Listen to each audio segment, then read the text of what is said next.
Jeremy Clarkson has never been shy about speaking his mind, but this time, his frustration was aimed squarely at one of the most powerful men in the world. The former Top Gear presenter and current star of Clarkson's Farm has clashed with U.S. Vice President JD Vance during the politician's highly publicized visit to the Cotswolds. What was meant to be just another day of filming at Diddley Squat Farm quickly turned into what Clarkson described as a circus that disrupted his work, his land, and his patience. The controversy began when Vance and his family settled into the 18th century Dean Manor in Chipping Norton, Oxfordshire.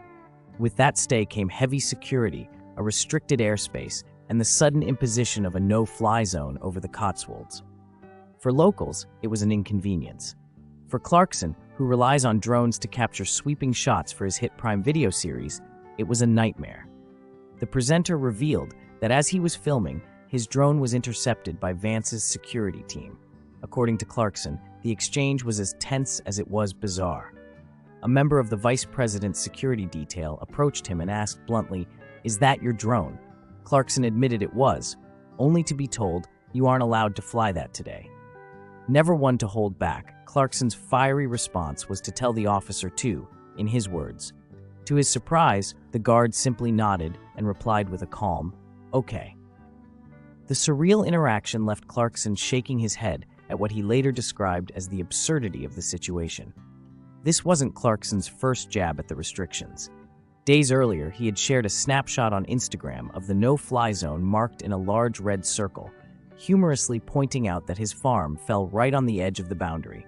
His caption read, "The JD Vance no-fly zone. We are the pin. So on the downside, no drone shots today. On the upside, no annoying light aircraft." While meant as a joke, it highlighted just how much the visit was interfering with daily life at Diddley Squat. But the disruptions extended beyond Clarkson himself. His outspoken farm manager, Caleb Cooper, also chimed in with his frustrations. In a comment on Clarkson's post, Caleb revealed that his wheat was left soaking in a trailer after he was delayed by the vice president's convoy during a rainstorm. "I could have easily got it into the shed without getting in the way," he wrote, before adding with trademark sarcasm that if Vance had just driven around in a VW Polo, nobody would know who he was.